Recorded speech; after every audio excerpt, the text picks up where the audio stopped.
The financial service world often treats money as one size fits all, but life is not that simple. In this episode, we're talking about money through a cultural lens of a Taiwanese American money coach. Stay tuned.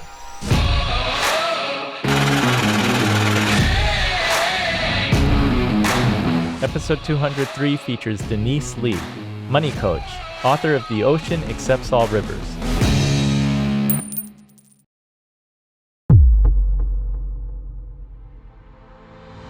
That high school I went to was quite wealthy. The kids would get cars like Beamers, as their first car, brand new. So the parking lot was full of fancy cars, and we were the ones driving in like this Acura, We definitely had to show that we weren't, completely trying to save money. My dad would say, there's little ways. You live frugally in the darkness of privacy, and you show what you need to show to stay in society in the social class you're in. I'm Andy, host of the Inspired Money podcast and financial advisor at Runnymede Capital Management. From enjoying delicious food to speaking other languages, where you grew up and where your ancestors came from all influence you, including your views on money.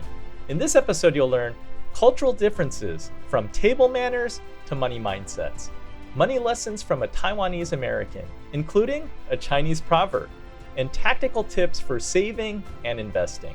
Now let's get inspired with Denise Li. Denise, welcome to Inspired Money. I'm so excited to have you on the show. Thank you so much for having me. Let's jump right in. What's your earliest childhood memory of money? It was actually, I was probably about 5, and my father often asks questions that were kind of just to test my knowledge or smartness, I guess. And I remember him asking me a math problem that was, if you could have $100 a day for the rest of your life, or you had to choose to have a penny and every week it would double for the rest of your life, which one would you choose? And I knew he was, into kind of asking me the non-intuitive answered questions. So I gave him the penny answer, and he was like, what? That is totally correct, but how do you know? Because he gave me kind of the side eye, wondering if I was this genius 5-year-old that could do the math, as opposed to, I intuitively just knew how he operates. And so when I answered that, there was something to the compound idea and the exponential idea that my dad was trying to teach me then as early as 5. So that's my first That's really kind of cool memory. Was your dad always trying to impart these pearls of wisdom on you? For my whole life. Yeah, that's who he is. I often would make fun and say he's kind of like a fortune cookie or something. He would always have these proverbs for any situation. If I was struggling or going through something, he had a proverb that was apropos, and I would just have to get schooled. But it was always to kind of, learn how to be resilient, how to see it from a different angle. And so he was really all about teaching. He enjoyed teaching. And so I got the benefit of that my whole life. Yeah.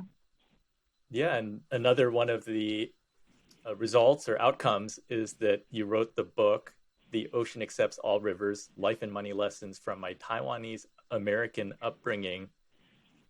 I noticed kind of in the opening of the book or early on, your dad says it takes 3 generations for a people to make it in a country that they immigrate to.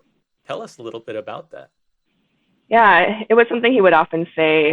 Usually, when we're having these cultural conflicts, since I'm a second generation child of immigrants, he would always say, I can't teach you things that the people of this country know inherently. And so you're kind of disabled in that sense, and it would take a 3rd generation to really be grounded and rooted in this country to be part of the people. And so he always kind of mentioned how my struggle would be whenever I was going through something. And that was one of the quotes or the things I remember him telling me, just saying that, we're in it for the long game, basically, for this next generation. That, as a kid, I'm just like not even, I don't have a kid yet, or I'm not thinking that way, but he's always been thinking that way from probably the, Eastern viewpoints that he comes from. So it's a piece of my life that I appreciate, because whenever you're struggling because of culture shock or, not quite knowing something, it gives comfort, you know. And an example I often give is of a time when we would have movie nights. And one of the movie nights, my dad pulled, you know, we were excited. We thought it was going to be a great movie, entertaining. And he pulls out this VHS, and the title is "It's Not Just Eating."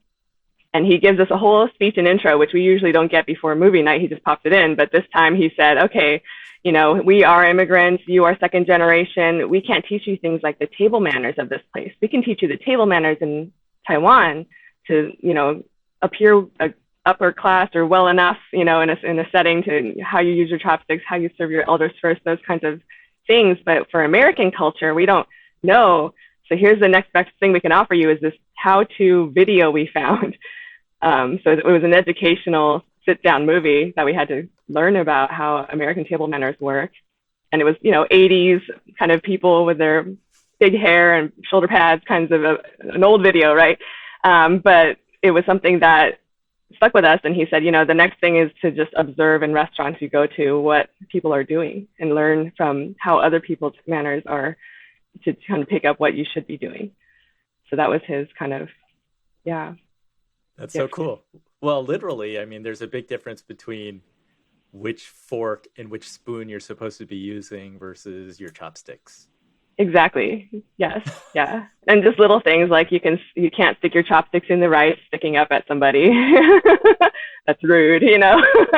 But that's all on the Asian side, right? But as opposed to American side, how to hold your fork, how to use a knife and fork in which hand, you know, and that kind of thing. How do you grip it? You know, yeah. Well, everything. That line stood out to me because, well, for a couple of reasons. One is that I think that we hear a lot about the immigrant's mindset, but I find that I don't think that most of us tend to think about 3 generations. And when it comes to money, thinking in that longer term sort of thinking, I think is an advantage. Right? Can you compare a little bit about what money was like or what your parents' view on money is compared to you and your husband's? Sure. Well, so my parents are opposites. One of the things that I appreciate is that they did give me the two world views. My dad is very conservative. He's kind of a stoic in a lot of ways with the way he views money. So he's all about saving and investing and being very conservative. My mom, on the other hand, she is more spendy. She likes to enjoy life. And the two of them together, of course, means there's these two opposing extremes and there's a little bit of tension all the time around money. And they often talk about, you know, my dad's always kind of planning and saving for things that he knows are inevitably coming.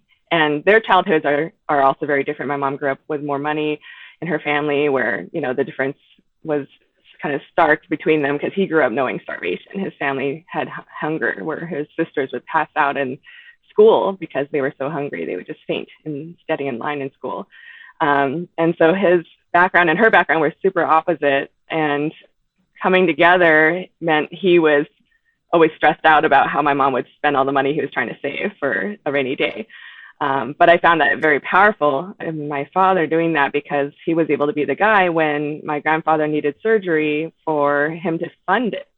You know, just emergency family things that he didn't see as emergencies. He already knew these were coming, right? Because everyone has health crises in their old age. And so he just planned for that and had money set aside, knowing there would be a day, right? And he just knew.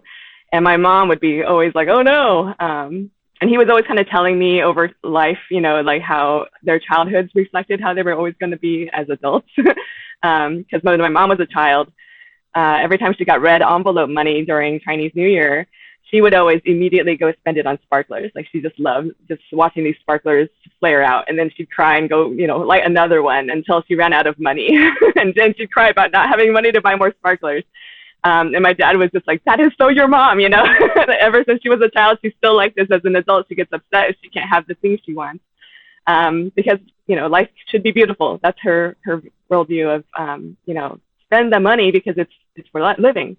And for my dad, he was always kind of like, you know, you need that for real things, for important things, the fundamental stuff.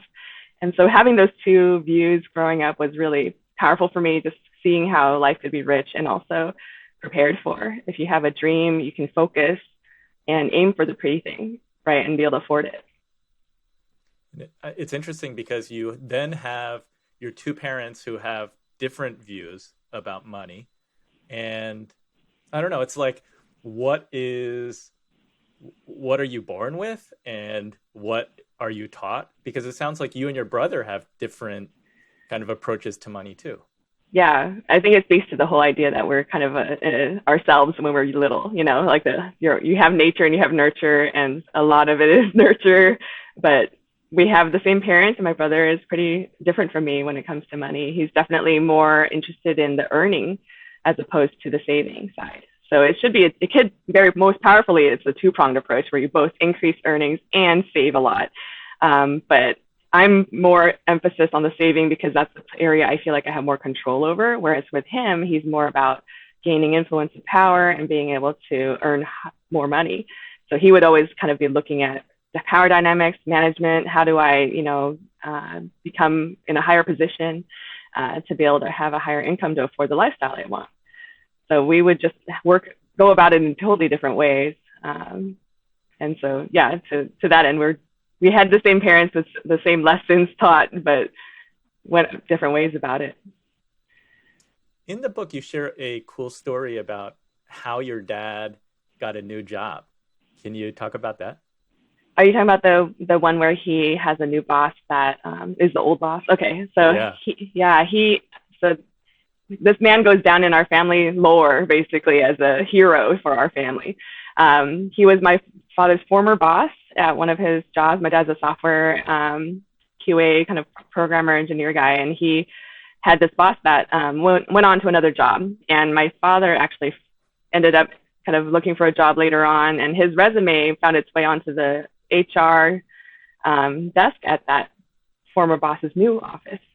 And that boss came in looking for engineers, and he saw my dad's resume like up at the top of the pile of the HR woman's desk, and he was just like, "Oh, I know this guy. Bring him in for an interview. I'm hiring, so I'm looking, And she was like, "Oh, that's actually the reject pile."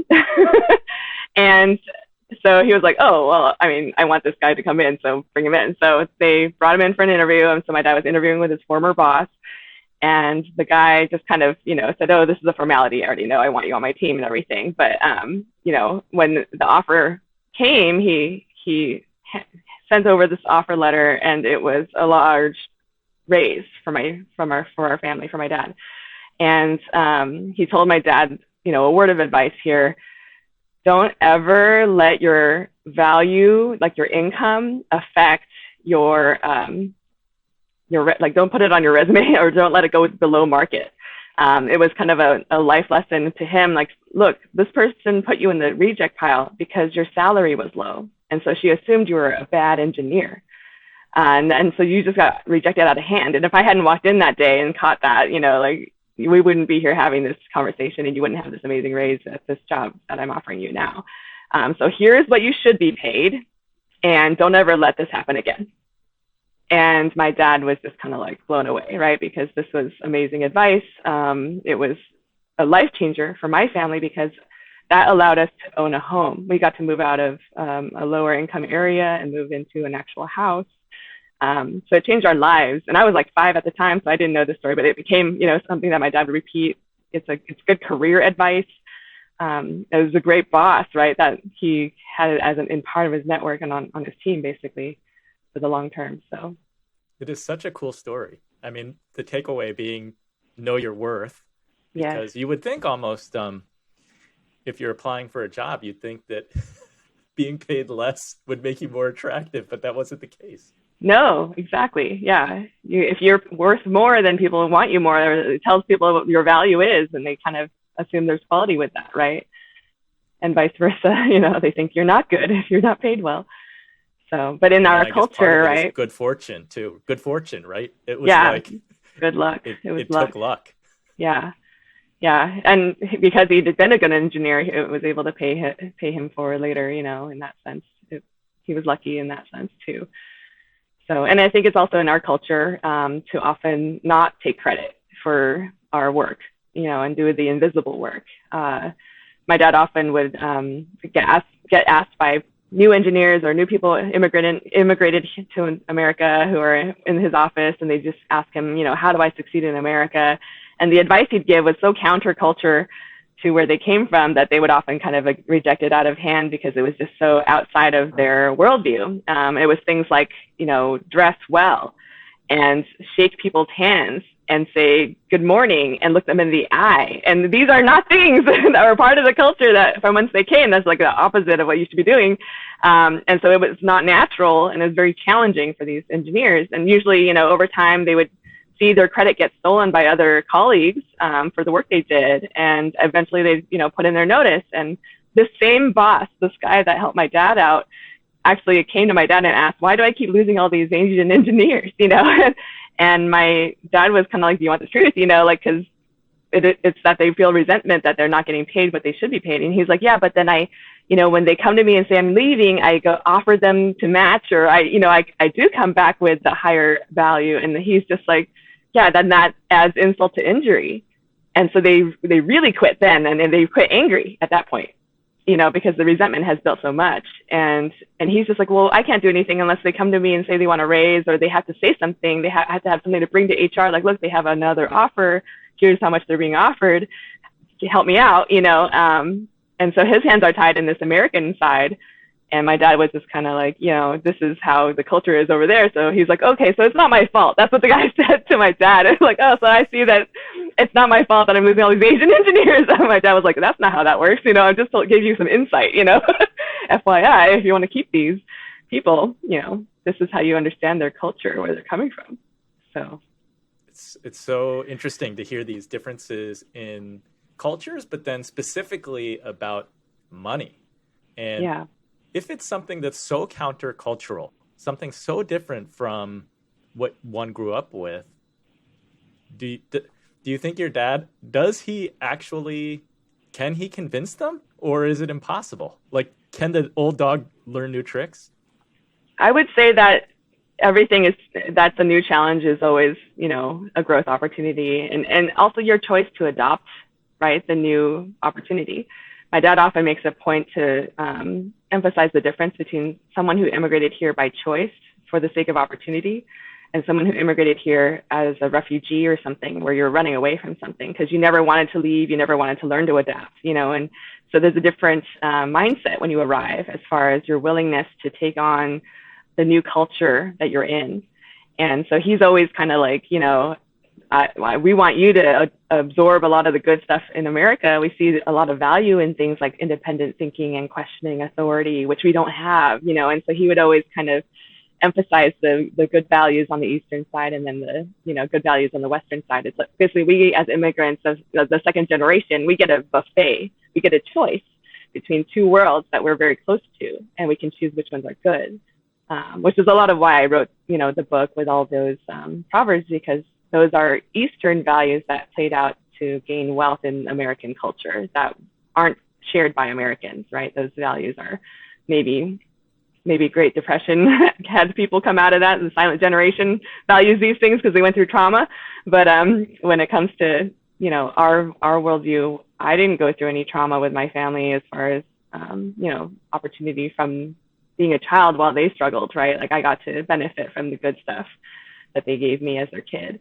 And so that's just the two different worlds, right? Like, when it comes to appreciating immigrant culture and what it brings, and the struggle, right, that they have to go through. Denise, I want to go back to when your dad did get that job, and you said it was life-changing. You changed schools, you moved to a different neighborhood. How did that impact your views on money? I think you were only 5, right? You were young. Yeah, well, to the new house. So that was a big one. We also moved again later when I was in middle school, and that was also a level up, a game-changing, life-changing thing.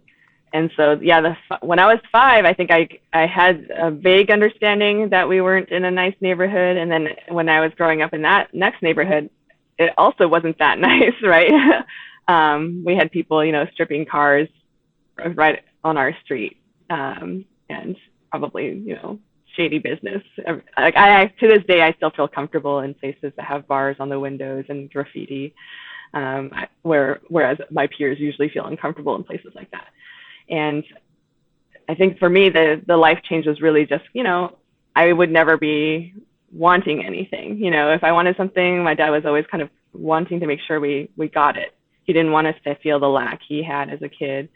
Likewise, he didn't want us to kind of be too spoiled either, because he has a quote that he says, you can't, no matter how much wealth you have, you can't buy a poor childhood.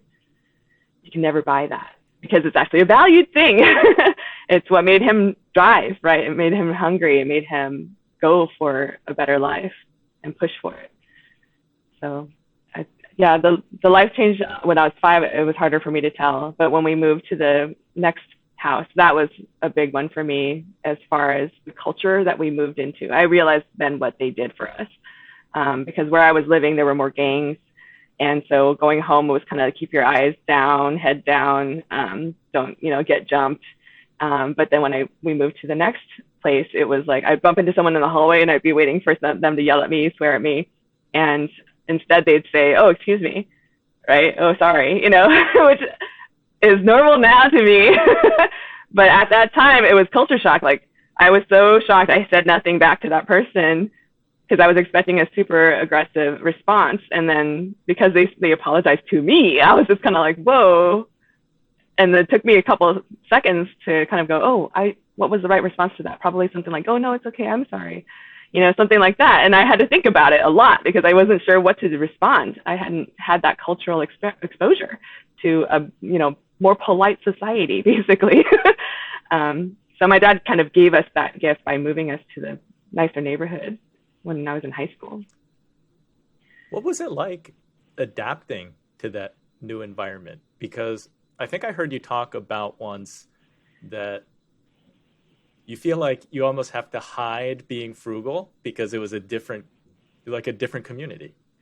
Absolutely. That high school I went to was quite wealthy. The kids would get cars like Beamers, as their first car, brand new, and so the parking lot was full of fancy cars, and we were the ones driving in like this Acura, and so we definitely had to show that we weren't, completely trying to save money.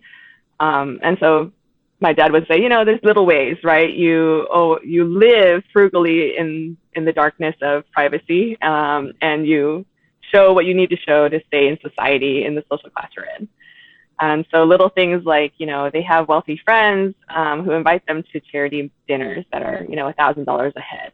And they have to kind of go, "Oh, well, we can't afford going to those all day. So their technique is to say yes to every third invitation, because that 1/3's the price to them, right, over time, compared to what the other people are spending." And then they offer, they invite for the reciprocal invitation, they invite them back to their home for a home-cooked meal. And so they would just kind of go, "Oh, come to our house. We'll make you dinner," and they would try to make it a fancy dinner like lobster or whatever they can that they make themselves. And so that's how they would kind of maintain these friendships with the wealthier people, by always kind of reciprocating, but always finding a way to do it on their budget. And so I'm similarly inclined, and I will, go out to lunch with my coworkers when they invite me, and, but then bring my own lunch the rest of the days. Right? I don't eat out on my own by myself, alone, because that's an expense that'll add up over time. You had the value of having that childhood where you didn't have a lot of money, and then kind of adapting to like leveling up a couple times. How does that influence how you want to raise your children when it comes to money? I think for me, the biggest thing is I want them to understand the value of a dollar, and how to earn it and live within their means. I think the most powerful thing is to be able to live within your means no matter what you're earning. My first job out of college was $22,000 a year, and I had to live with roommates because my dad gave me a good guideline or guardrail for how to budget. And he said, for your housing costs, which is usually the biggest cost out of your expenses, make sure it's no more than 1/3 of what you earn. And that was kind of a hard pill to swallow, because when I did the math, that was like $550 a month. And I was like, in San Diego, that won't get you your own place or your own room by yourself. You have to share a room. So I had to, live with roommates. And so I realized that the luxury of being able to have your own space was something people were paying for, like a lot for.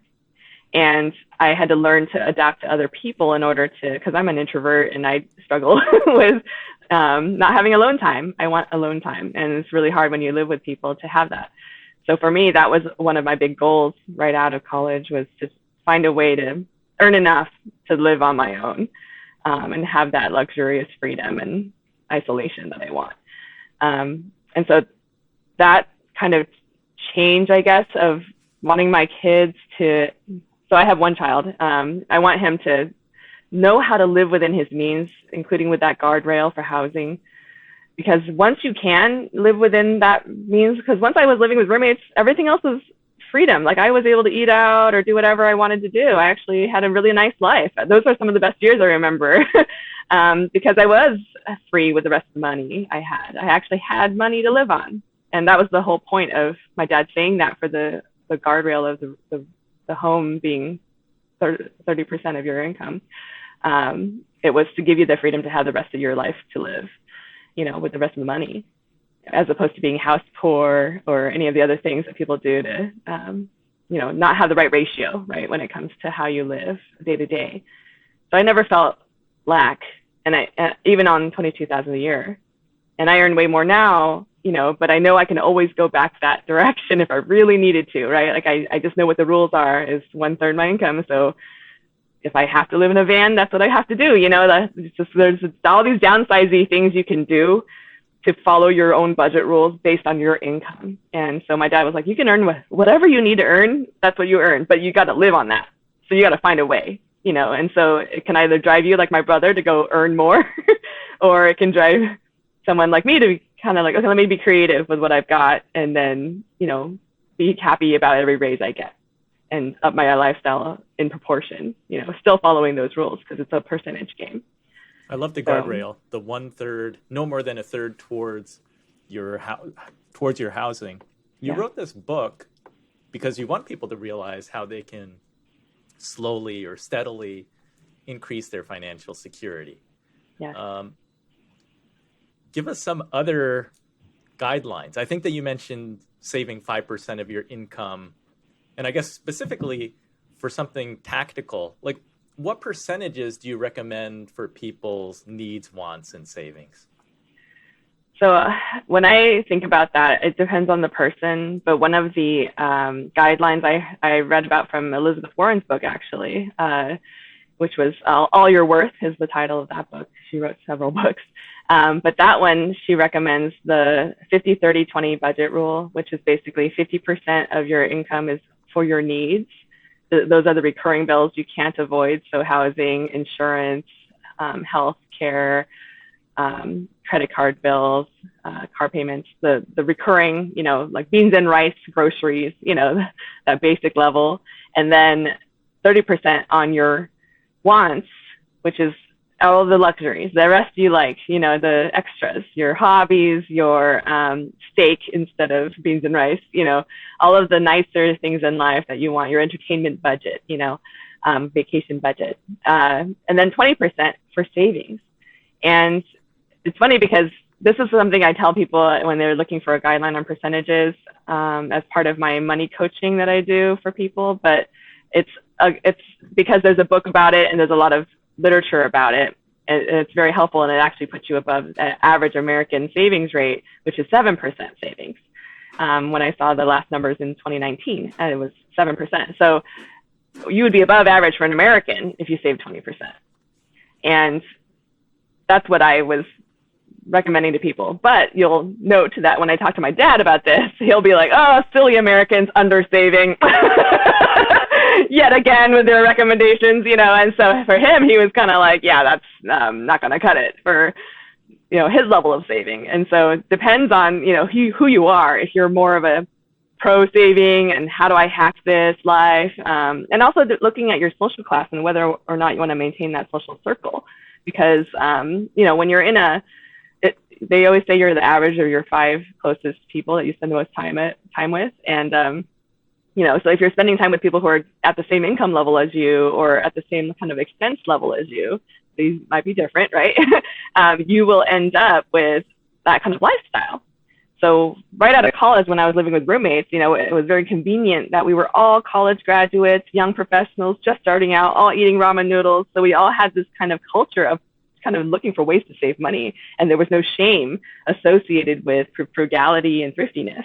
But when I got into the professional realm and started going to work in, more, Ann Taylor clothes or whatever, you end up kind of needing to spend more in order to show that you're part of the same social class.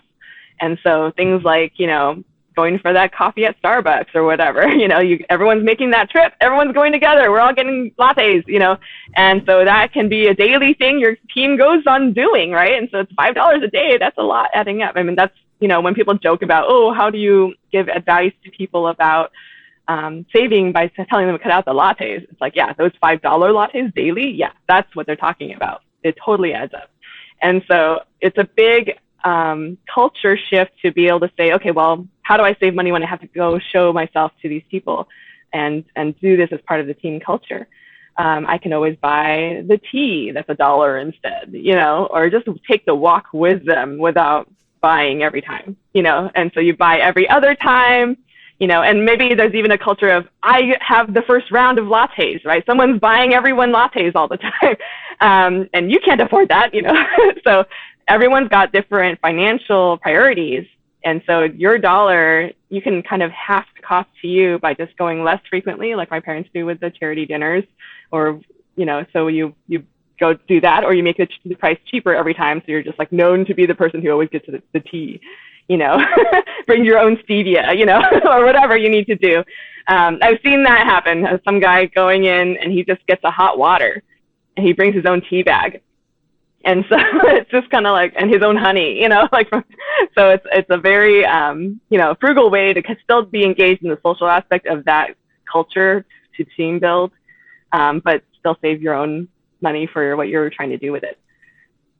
So, yeah, sometimes the little things bring a lot of happiness. I have to say that 2 weekends ago, my 13-year-old, she was meeting some friends at Starbucks. So I was dropping her off there, and right before dropping her off, I remembered that I had seen an email from Starbucks saying that if you use the app, you can get a drink for 50% off. So I told my daughter, I said, I'm going to order your drink through the app and you get half off. So I'm going to order you like the giant Frappuccino or whatever it is, like something that I would never buy. And then she ended up with this gigantic drink that really no one should be drinking by sheer size. And especially given her size. But right? Anyways, yeah. What do you think your dad's savings number would be? 50%? Well, he's retired now, but if I were to guess, I would say, he probably was saving something very high, like 50%. He managed to survive the financial crisis in the 80s that he brought up when 2008 was going on, because that was my first time experiencing a financial crisis, because I was in the workforce afresh and he was seasoned and said, oh, this has happened before. And I was kind of like, wait, what?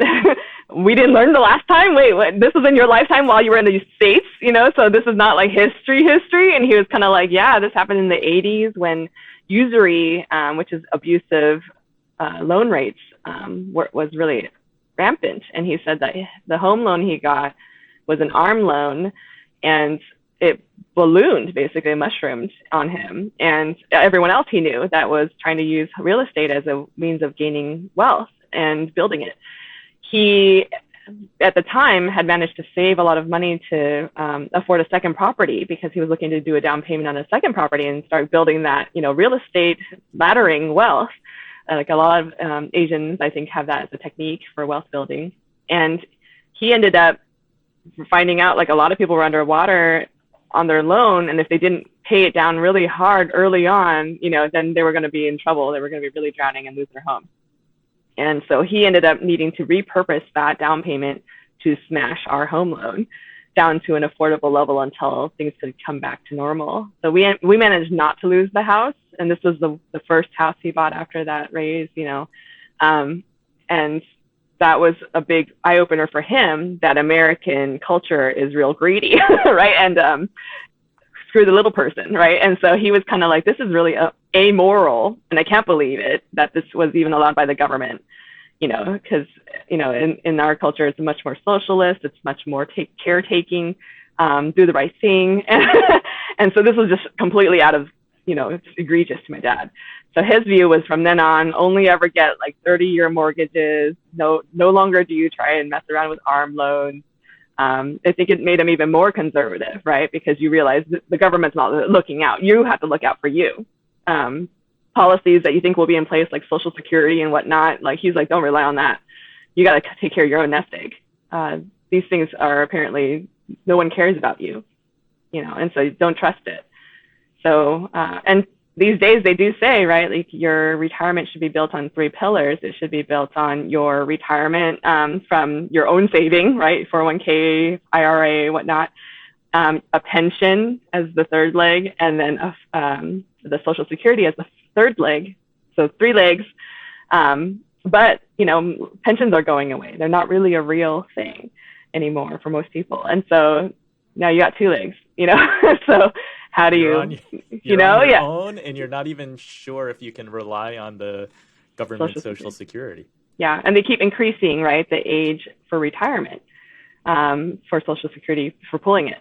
And so that's, for someone like me, I'm a millennial. I'm an older millennial, but that's not nice, right? Like we want to be able to retire like anyone else at a decent age. So it's just, robbing Peter to pay Paul stuff. And so we're very aware of that. My dad's always very aware of that stuff, and kind of sharing that you got to take care of your own. You got to be responsible, make hay while the sun is shining and save it, right? And just kind of recognize that winter is coming, So yeah, I think some really important lessons. And notably, those in Asia tend to have much higher savings rates than in the United States, because they don't have Social Security. They don't have some of those social safety nets to rely on. So therefore, they're prepared. But what you're saying is that there are no guarantees. So maybe it's prudent to be cautious and to be looking out for one's own financial security, because you can't depend on the government, because policies change and we're not sure what it'll look like in the future. I know that you're really good about automating your savings, automating your investing. Can you give some tips for people who may not have started and gone down that path? Sure, yeah. Obviously, passive is the best. It's what they use. They exploit it in our humanity, I guess, or in our psychology, from things like automatic subscriptions and renewals, where they know you're not going to take action to turn it off, so you just keep draining money. Netflix. Yeah, and the thing is, that's a human nature thing. Nothing to feel bad about. But the thing is, you can exploit it and hack it going the other direction for your benefit. And so for automation, what I'm talking about is things like companies often let you split your paycheck into 2 different checks or different accounts. And so you can choose one to be your checking account, the one that you live on, the one where your paycheck normally goes, but then have it split and have it go, the other percentage go into like a savings account instead. And it works kind of like a fridge freezer scenario, where you've got money in the fridge is like your checking account. It's food that's immediately available for consumption. It's money immediately spendable. And then the freezer is your savings account, where you have to kind of move it into your checking account in order to spend it, right? So it has that effect of kind of delaying gratification. It's money for a little more longer term, and that's why there's interest rates on those things sometimes. But then there's this like deep freezer that you could be using, which is your investment account, your brokerage. That one, it takes a couple of days for the funds to settle if you sell any stocks. And so that can be automated, going one way or the other, right? So you can automate in the direction of saving towards your deep freezer for your longer term goals, like retirement, the bigger checks, right? The ones that are for college, for your kids, for your big vacation, your 50th anniversary, whatever it may be. And that is something you can automate by having your first paycheck, your split up paycheck going into your savings account and then having an automatic withdrawal or deposit into the brokerage every month, and have it auto invest once it's in the brokerage. So you can set up these rules in all of your different accounts where you get the money moving on its own without you doing anything. Because people who have to actively save, who have to think about, oh, I have money left over, let me put it in the account now. You know, like at the end of the month, they have to actively take action. That act means that it's prone to human error. It's prone to you doing it every other month or every now and then, as opposed to religiously, regularly. And you don't have to think about it, and you're saving when you do it with automation. So being able to set that up, and it takes, you know, a little bit of time and maybe research to kind of look into your accounts and learn about what your particular brokerage requires for you to set up an automated thing. And then selecting your automatic investment choice, right? So choosing what it will auto invest in is also a thing that you would set it and forget it. And so I like to choose something like a mutual fund or an index fund that has, you know, diversity in it already, right? As far as the fund's risk, and just set it and forget it and let it just auto invest in those things. And because if you chose according to your own risk tolerance, it should just play out without you needing to touch it. Don't mess with it. Don't fiddle with it, right? It'll do its own thing. And over time, you'll be very surprised at how much you manage to save having done nothing, right? Like once you set it up and you forget it and you look again in a couple months, you'll be like, whoa, you know, how did I save so much? And then that's actually what got me going on my kind of trajectory to up my game, is once you see how much doing nothing does, you kind of want to up that initial investment again. So you start going, oh, well, maybe I can live on less and have more go into the savings, and watch how that grows, because the compound interest is so amazing and ridiculous. At some point, the amount of money that is earning back in those accounts is more than what you could save on your own on a paycheck, right? And it becomes like, oh, it's almost like I have another adult in the house saving that percentage for me, and I don't have to save it anymore. You know, is that the way to think of it or see it? And at some point, that savings turns into, oh, I don't need to, worry about my expenses, because that covers my expenses. I'm literally making, net zero when it comes to in and out with money, because money's coming in that isn't from your income, isn't from your job. It's purely because you saved it and it's now growing on the market, you know. And so then you end up having this freedom in your job too. If you don't enjoy your career or, you know, want to quit, you don't have to worry about money. You can just do what you want, you know, and that's the freedom I'm aiming for. And they call it the FIRE movement is a commonly heard thing, the financial independent, retire early, FIRE. But that's kind of the goal, is that you end up covering your own expenses and being able to go be free, be time free, right? Your time is your choice how you want to spend it now. So you can still work if you enjoy it, or you can switch careers, but the money will no longer be a factor in your decision making. It'll be every other thing, right? Spiritual, logistical for your family, strategy, you know, where you want your kid to go to school, all that, all those other factors, you know. And so great advice. I love that the automation helps to remove one of the probably biggest obstacles, which is emotion. Yeah. Trying to look at where we are in the world and what's happening, and should you invest or shouldn't you invest? And if you're just doing it consistently, that averages out and grows while you're sleeping. You wrote in your book that the longer that you save and invest, the more that you see wealth as a matter of philosophy. Can you talk about that? Sure. So how you do anything is how you do everything. That's the thing I say now. It's that if you are the kind of person like my mom, right, where she's all into life and wanting to spend for the sake of just making things pretty, you're going to spend your money in that direction. If you just look at your credit card receipts and just look down, read that, and you can read it on anyone's. If you see someone hands you their credit card statement, you read through what their expenses are, you know what their values are, you know who they are, you know what they care about, what they're about. So much is revealed by where you spend your money. That's where you put your soul, what you care about. If you're a charity person, you know, if you love gaming, I mean, there's so many things that get revealed if someone were to just look at your bills, right? And so that is something that I realized it's a mindset thing. Who you are, you can totally fund and budget for. And if you have flaws in you that you're worried about, like it'll compound in your financial life because of how, like, if you can't self-control, if you can't delay gratification, you're going to see that when you have to pay a bunch of debt, and can't control your out of control spending. There's all these different guardrails you can put up when these are the case. But if you can change your mindset instead and just not need those things, or redirect it towards something healthy, or kind of go for the therapy that we all need all the time, is to like examine why we do that thing. Because it's often not even rooted in our values. It's actually rooted in maybe some childhood trauma or some other aspect of our lives where we're just kind of on a pattern that we can't get off this track. We can't get off this track that we're on.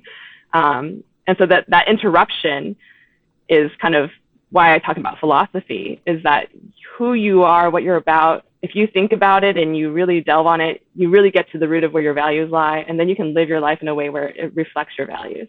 So if you're someone who cares about charity, veterans, homeless, whoever, you can budget that in and not be hurting yourself financially, and you can elevate everyone around you. And that's one of the big things that I learned from my dad's stoicism and being able to afford things like my grandfather's surgery, is that he was living his values out, right? He was saving for family, and he was going to be the hero in this story, right? Whenever there was a need for something, he would be the one that would come in and save the day with money that he had set aside since early on, and so this is the story I wanted for me, right? I wanted the same kind of power and empowerment for my family to have security. So I'm not sure if I just your dad's wandered retired off. now too, so he sort of reached that goal, that sort of next stage of life. Yes. Yeah, he managed to retire both himself and my mom together. And so, yeah, they're enjoying that for sure. It's great to see them enjoy the money. And I did notice another thing in your book that I think is important, that's worth mentioning, is that you say that investing in your personal wellness should come ahead of financial wellness. Yes, because it's at the root of it. Like I said, it's the philosophical, the mindset, the thing that's at the heart of what you're doing. How you do anything is how you do everything. If your mental health is not doing well, you're not going to be making sound decisions financially for yourself. I definitely struggled with some mental health stuff in my 20s, where I was just kind of blowing my own life up financially, right? Where I would just kind of throw money and just not plan for the future because I didn't plan on having a future, right? And that's kind of a horrible way to live if you ever fall in love with someone, including yourself, in the future, right? Or your children that you don't have yet. So when you're young and you're going through something like that, even if you're older, it doesn't matter. Whatever it is your mental state is, if you're not healthy and you're not hopeful for the future, you're not going to do the right stuff financially for your future. So you got to get that healed in order to heal the foundation from which you can build and start to launch. Denise, I like to ask all the Inspired Money guests, how do you define success? So I think about my dad's definition first, which is to be able to say me too to anything anyone says. So if someone says, I just got back from Italy, he'll be like, me too. I just bought a BMW, me too. But for me, I realized that the key to success to me is being able to say I have enough, that I have enough. And knowing you're enough is kind of a huge thing in a capitalistic society, I feel like, because they always want to advertise to you that you don't have something and you need to fill a gap. So being able to say you have enough, that's true wealth. You can have that at any stage of wealth, at any net worth, in fact. And for me, that's what success looks like, is being able to be like, I have everything. To want what you have and have what you want. That is good. And we talked about many of these differences in culture. Your book has all these Chinese phrases and parables. Can you highlight one of them for us and maybe say it in English and in Mandarin? Sure. The common one a lot of people probably have heard of is 井底之蛙, which is a frog in the well. It's a proverb that's got a whole story around it, and I've heard different iterations of that story. So, the one might be different from the one I know, and when I talk to my friends about it who know it, they also might have heard a different story or a different lesson out of it. But the proverb goes something like this. It's a frog is born in a well, at the bottom of a well, and he spends his whole life there kind of alone, and he looks up at the sky every day, and he thinks he knows the sky. And, one day a bird comes up and looks down at him and is just like, you're kind of an ignorant frog in a well here. And the frog's kind of like, no, I know this. I know the world. I've seen it, all day long I see it. And the bird's kind of like, yeah, you have no idea because I've really been around the world instead of you, right? And they could argue forever and it would go nowhere, right? Because their worldviews are completely different from each other. And in the end, both of them can have a perfectly good, long, fulfilling life and not need to have this battle. They're both living their lives and they're both able to have a happy, fulfilling one. And so the whole idea is, whenever my dad brings up that phrase to me, it's usually for something where someone maybe is being ignorant. He actually has taught it to me when I was experiencing racism at school, and I came home upset, and he just said, they're a frog in a well. And I was like, what's this? Here's another proverb, is when I learned that one. But I've had heard from the other side, people are like, oh, it means you should go and learn more. You should go and talk to a lot of people and learn more about different things. It's about opening your mind, as opposed to like judging someone for being closed-minded. It's about you should maybe view yourself as the frog and open your own mind. And so I love it because it's cyclical. You can be either the bird or the frog in varying situations, and it's applicable throughout your whole life for all kinds of situations. So I love it. It's so much about perspective, since the bird is saying, well, you haven't seen the world, you haven't seen the sky, and the frog says, I look up at the sky, I see the sky all the time. Mm-hmm. Mm-hmm. Well, thank you for sharing your experiences, and congrats on your book, which really shares these Chinese parables and even fables with the world, applying it to money. Can you tell the Inspired Money listener and viewer where to follow you and find out more and where to get your book? Sure. The book is available on Amazon. It's called The Ocean Accepts All Rivers, and by Denise Li, Li. And you can find me on www.deniseyli.com. And that's where I'll blog occasionally. And you can check out the book from there too, to see if you forget what the book is called. So that's where to find me. Yeah. Great. I'll have that all in the show notes. Thanks so much, Denise. Thanks, Andy. It's a pleasure. So what was your favorite Inspired Money moment? I love the idea of thinking about 3 generations worth of experiences. If you take a truly long view, I'll bet the daily stock market movements or headaches at work may not seem that significant in the grand scheme of things. I also appreciate Denise's practical tips. Do what you can to live within your means, even if that translates into accepting every third dinner invitation or being selective about attending charity events that most speak to you. If you had a different favorite Inspired Money moment, let me know by posting a comment below. For watching to the end, I want to send you this Inspired Money sticker. Go to inspiredmoney.fm/Andy, send me your name and address, and I will put this in the mail for you. Thank you so much for joining me on this mission. Have an inspired week and do something that scares you, because that's where the magic happens.